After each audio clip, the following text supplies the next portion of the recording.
Hello, dear friends. Today is February 23rd, 2024, in the year of the Lord.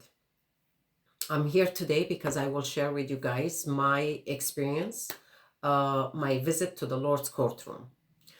So I just want to say, usually this type of experiences, when people have this type of experiences, there's something that triggers it.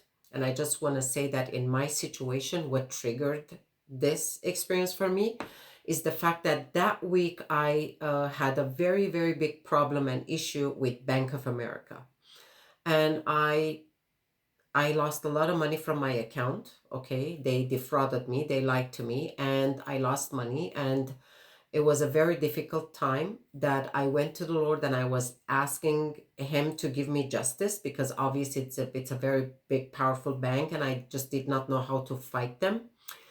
And no matter how much I had paperwork, documentation, it was to basically no avail. So this was something that I would say it triggered it. So this whole week I was dealing with this issue. And mind you, just want to remind everybody, this is not a new experience.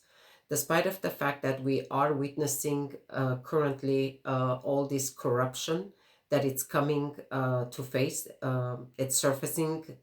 Corruption is being exposed as far as the banks, the way they dealt with people's money and everything else. But this is not new, my dear friends. I had this more than 15 years ago.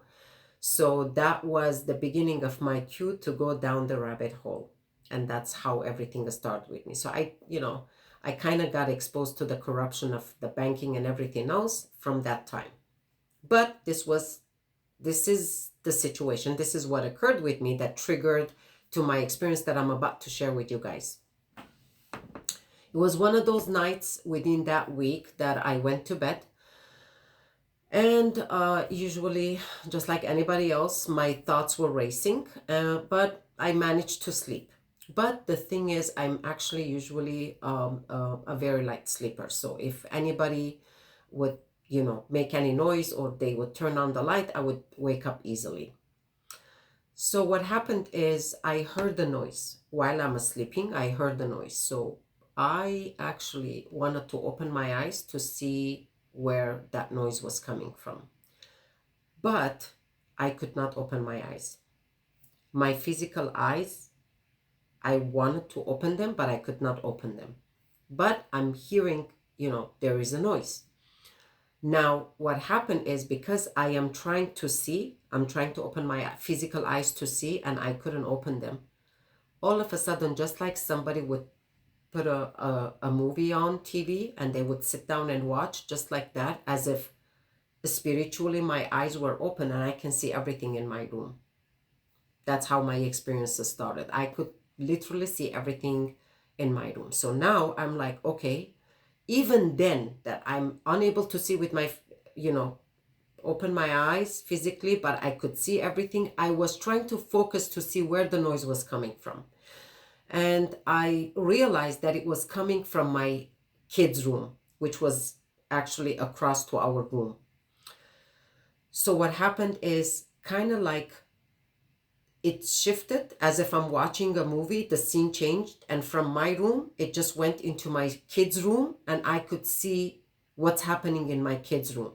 That was a very extraordinary experience that I had, that until today, I usually get mesmerized every time I remember this experience, because this was like supernatural, extraordinary, and like mind-blowing.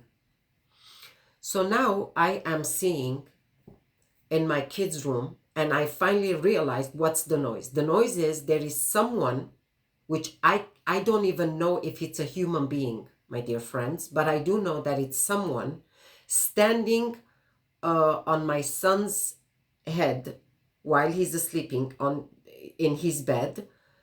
And it looked like a monk that had like brown kind of versatile textile kind of clothes, like, brown long one. It had he had a hood, and the hood was so like to the front, I couldn't see a face, and I don't even know if there was a face. I just could not see the face. It was like the hood was so down. And at the same time, His hands were actually like this because his clothes had a very wide, um, you know, like it was kind of like a rope, but it was very wide. So he put his hands like this in his clothes, and he was just standing on my kid's head, watching my kid. So I'm seeing this, and I'm trying to figure out who is this, whether it's a person or whatever it is, and I'm just trying to figure out what's going on at the same time. So I see this individual, this man, or I don't know what it was, takes his hands out, reaches out to my kid. He wants to hold my kid and take him. And that's right then and there, I start yelling, "Stop! Don't touch my kid. Back off. Please stop. Leave my kid alone. Do not touch my kid and don't take my kid." I'm just saying this, but I can't move. I can't open my mouth. I can't. So it means my lips are not moving. I cannot open my eyes. I cannot speak. I can't even have my lips move. I can't speak. Everything is happening spiritually. I'm seeing it spiritually, and I'm yelling spiritually. But for some reason, he can hear me. So when I yelled, "Stop, back off, don't touch my kid, don't take him, please, leave him," he, while he was gonna touch my kid, he actually pulled his hands back. He, while he was bending, he went back straight, and his hands went back into his cloak like this. He just stood there again. He didn't do anything. So but I'm continuing to tell him that, "Who are you? What do you want? I don't touch my kid." I'm telling him, "Don't take him." Although now he's standing there. But just the fact that he was still standing there, it was scaring me, because I'm thinking he can still take him because he's right there standing, on my kid's head. As if someone from above, a noise, told them, "Leave the kid." Only then, whoever this individual was, which I could not see the face, actually just tilted back, turned to the left, and just went. He left the room. He departed. But he took kind of like order from someone that said, "Don't touch the child." He departed the room. Okay, I'm just all over the place right now. It doesn't matter that this whoever this person was departed the room. I am just so anxious, and I'm in my heart, I am just so worried about my kid that I need to go, and I have to hold him and just hug him. That's what I'm thinking. I no matter what I'm gonna do, I have to get to my son. That's what I'm thinking. Now I'm gonna get out of my bed. I realize I can't move. Okay. It started with, I can't open my eyes. Then it went, I can't speak. I can't open my mouth. And now I can't move. My entire physical body could not move. I felt like I was a cement, as if a cement was put in my bed, as if I was a piece of cement, a rock, nailed to my bed. But the will within me was so strong that I needed to get to my kid, that I forced myself. And when I forced myself, I got up. And when I got up and I went, trying to get out of my room, as soon as I reached the door, just the door of my room, I realized my body is still in my bed, but I'm standing in front of my room's door. But that's my body. It was just there. Okay, that was a very, very scary moment, scary experience for me. But still, there is this eagerness that I need to get to my kid. So I was thinking that I need to get to my son and lift him up and bring him into my room from the fear that this man, whoever it is, may come back. So I'm going to exit my room right now. So I take about like probably 2 steps, 1 and 2. And all of a sudden, as soon as I exit my room, and mind you guys, my son's room is right across from my room. So when there is this very short hallway between my room and my son's room, my kid's room, as soon as I take 2 steps that I'm going there, all of a sudden this bright white light shining and glowing, and it was live circle round portal opens up right in front of me. It's like, and so when I took those steps, and I'm gonna take the 3rd step, I backed off because this portal opened up right in front of me in the hallway between my room and my kid's room. So now I'm even more at loss, confused with this bright circle light that it's live. I cannot explain how live that door was. Like, that was a portal that was live, and it was just like shining, like glowing, but it was round and circular. It was so big, so huge. There was no around it. I couldn't go around it. It's just that it was right in front of me. I had no other way. If I wanted to go to my son's room, I had to go through it. I had to pass through it. I stood there and I'm thinking, okay, what am I gonna do? But I don't know anything. I can't think further because of what the trauma that I had before seeing what was happening in my son's room. So my focus is there still, despite of the fact that I'm seeing this, supernatural portal right in front of me, but I still had to go to my son's room, and I still had to carry him, take him, and bring him back to my room. So I'm still focused there. So I'm, in my human mind, I'm thinking, okay, if I go through this portal, I can just go through it and just pass and go to my son's room. So finally, I just go in. I enter, sorry, thinking that I'm going to come out. I'm going to exit from the other side. As soon as I enter, my dear friends, I don't know what the experience, I don't even know how to express it and what are the words to put, but what occurred is I entered and I exited. I did not stay in it. It wasn't something I lived within that portal. It was a transportation means for me to go through this in order for me to be able to pass and go wherever I need to go, wherever the Lord was taking me, wherever basically I was invited to go. That was the transportation means. You know how we have cars and boats and airplanes over here on earth? Okay, this is how you go to wherever the other place. I don't know whether it was heaven, whether it was interdimensional, whether it was another dimension. Please don't ask me questions because I don't know. I don't. I lived this without knowing how I got there. But I know I entered and I exited. That's all I know. It wasn't a tunnel or something. I just want to explain. Let's get that out of the way. It wasn't a tunnel. It was kind of like a door.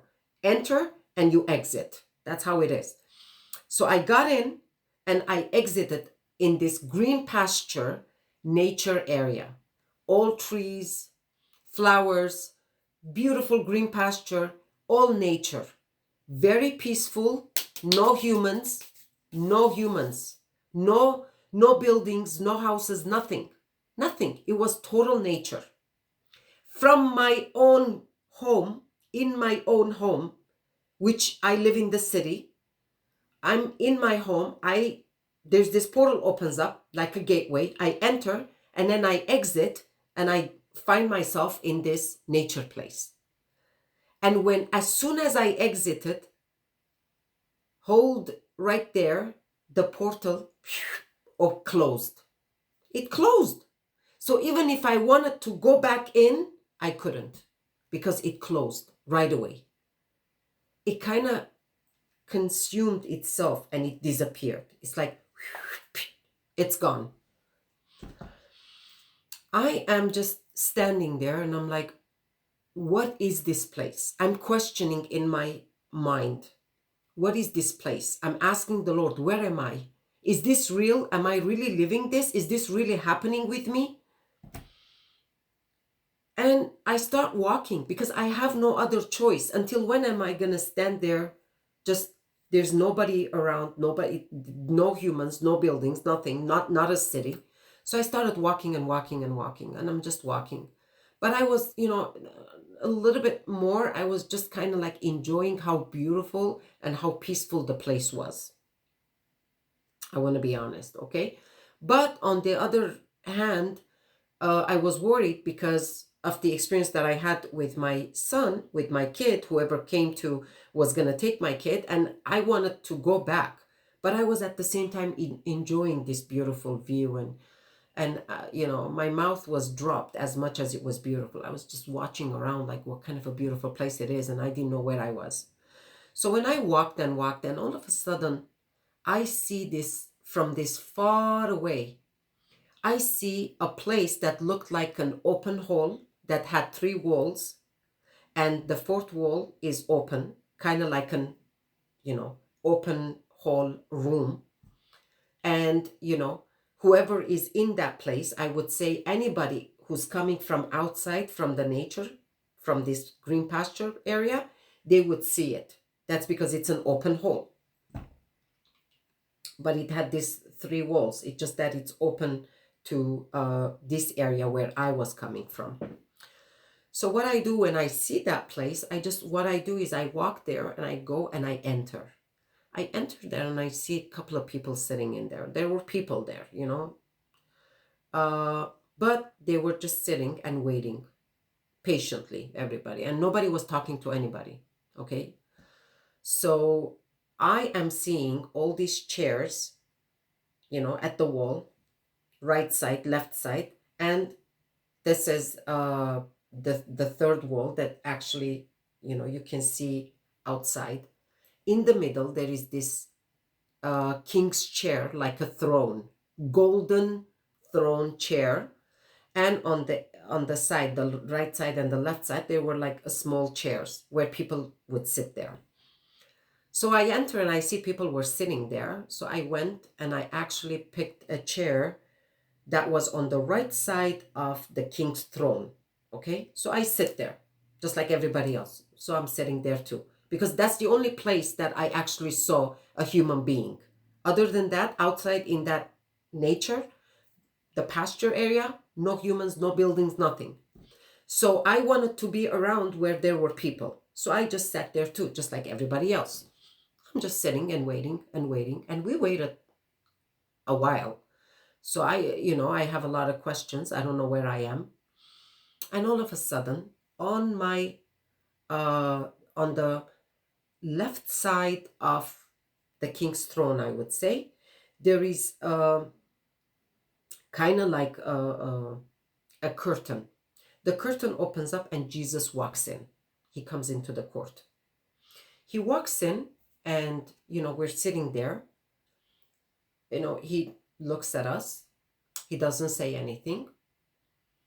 And he just goes, doesn't exit the courtroom. He's standing at the edge, but he's still in the court hall, that area. And he just stands there looking outside, as if he's waiting for someone or something, or he's watching something.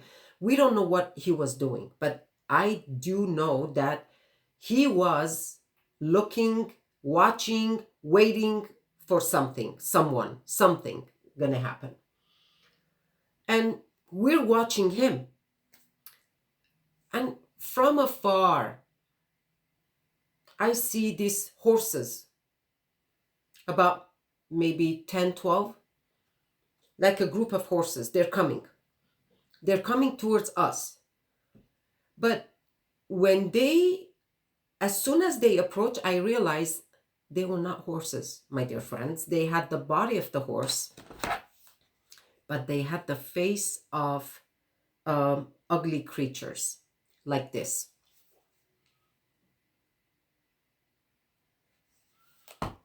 Red face, fiery eyes, twisted ram horns, two hands, but a body of a horse. The right hand was holding a torch, kind of like the Olympic torch with the fire, and the left hand was holding a like the pitchfork. Yeah, but different kind. I can't even explain what kind it was. It was a scary pitchfork.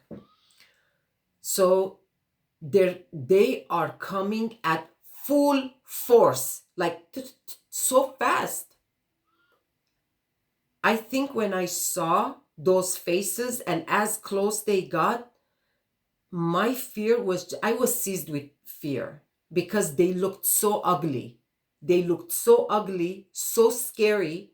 And the torch on the right, all of them had torches on their right hand that fire, and the pitchfork on the left hand, and each one had a different kind of scary looking creatures with it. When one had like longer horns, the other had like, this much horns, the other had like a little bit middle-sized horns. One face was bigger, the other's face was a smaller, like different creatures, but they came in a group.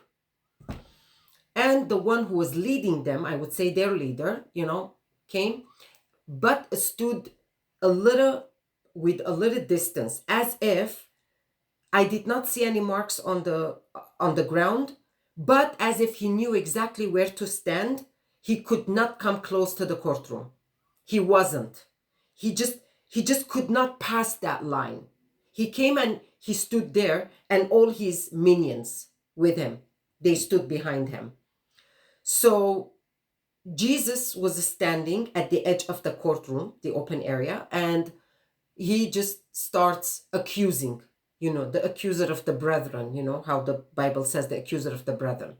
He started accusing of the souls and, the sins of the tongue, the sins of the mind, what they think, the sins that they commit, he was accusing.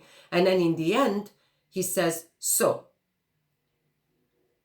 which soul am I claiming? Which soul am I taking with me today? And he's like hovering, kind of like, the torch with the fire, like he goes like, which soul am I taking and claiming with me? That was unimaginable experience, like unexplainable.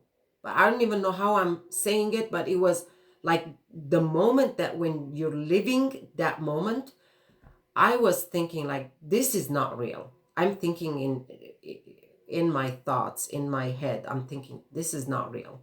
I kept repeating myself, this is not real. This isn't real. But I realized, my dear friends, it's not going away. I'm living it. No matter how much I said this is not real, I was living it. No, I was at the moment. I was living it. I was seeing it. People were there. I was seeing it. Everything else around me was actually happening.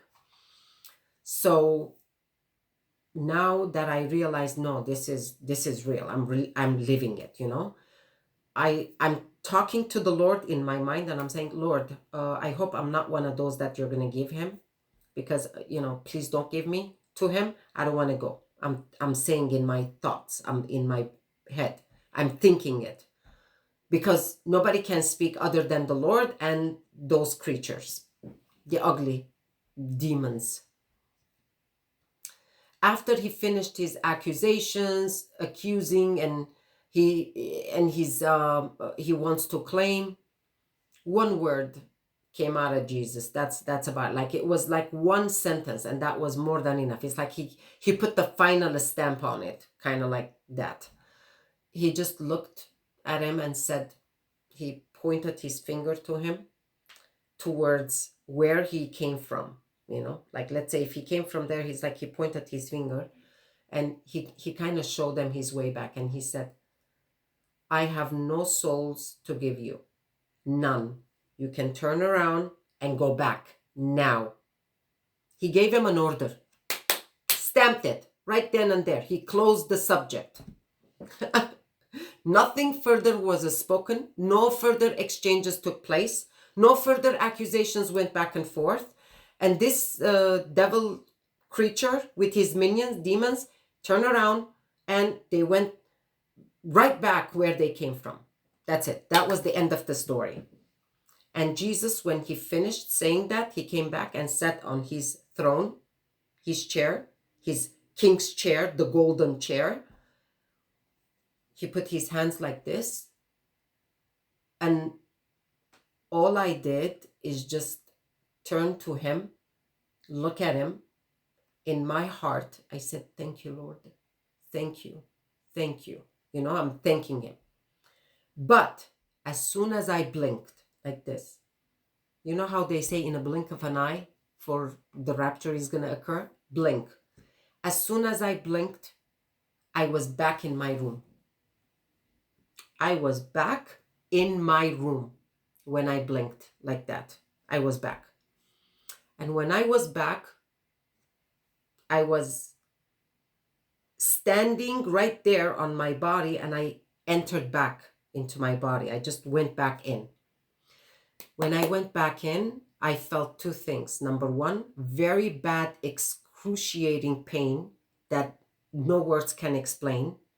Very bad pain I felt. Number two, my breath, I took the longest breath, like that. It's like inhale and exhale, but a very deep one. Now I opened my eyes. I was able to open my eyes. I was able to get up. I sat. Then I got up. The same exact thing, that the experience that I had, but it was my soul. Now my physical body. I was able to get up because I really needed to go and see my son. But when I went out of my room, no other portal opened up. Everything was normal. I went to see my kid.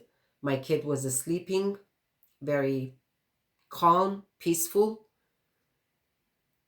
I didn't carry him. I didn't bring him back into my room because what I saw at the court, I already knew that I'm going to be fine. I'll be fine and my child will be fine because Jesus sent them back. So I knew nobody was coming again. Of course, I came back. I sat in my room and I cried. I cried for a very, very long time. For the moment that I doubted, for the words that I used, I cried so long. And I promised the Lord from that day that I'm never gonna go into this sin again of doubting his ability to be a judge, that he's a judge, for his ability, just because I lived that experience, Of course, Satan is very, very evil, obviously. He comes to kill, steal, and destroy.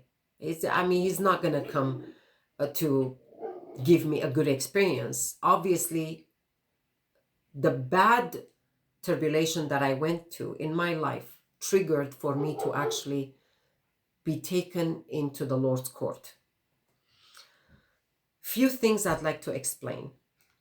Of course, after I had this experience, the Lord wanted to show me, because I was questioning, where is he? Can't he see? Can't he grant me justice? Because I was questioning, I was doubting, I was talking, and like a lot of words, a lot of thoughts was going back and forth. The Lord wanted to show me. He wanted to show me that, number one, Christ is not a myth. He wanted to show me that he's real. He's not a composite. He wanted to show me that he's not a fairy tale story. He wanted to show me that everything I learned, everything I read in the Bible, it's real. He does exist.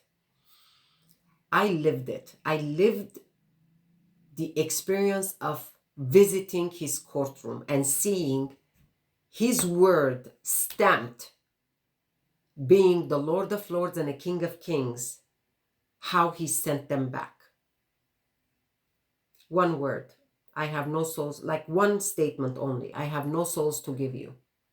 Turn around and go back. He ordered them, literally ordered them to leave. And they all left. For those people who actually think that Christ does not judge, yes, Christ is the judge. Number one, I'd like to say the following. In John 5, chapter 5, verse 22, but I would like to read from verse 21, 22, and 23. This is Jesus saying, "For as the Father raises the dead and gives them life, so also the Son gives life to whom he will." I didn't die on that day, my dear friends. He gave me life.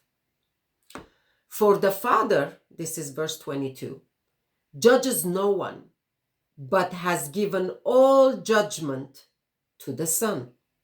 Jesus is the judge. 23, "that all may honor the Son just as they honor the Father. Whoever does not honor the Son does not honor the Father who sent him. Truly, truly," and this is 24, "I say to you, whoever hears my word and believes him who sent me has eternal life. He does not come into judgment, but has passed from death to life." And I experienced that, my dear friends, with this out-of-body experience. Because I was given the explanation after that your physical body cannot go through that portal. Okay? And my soul went through that portal. And also, when the devil, I would say, he came with his demons and his creatures, he said, "Which soul am I claiming?" He talked about souls.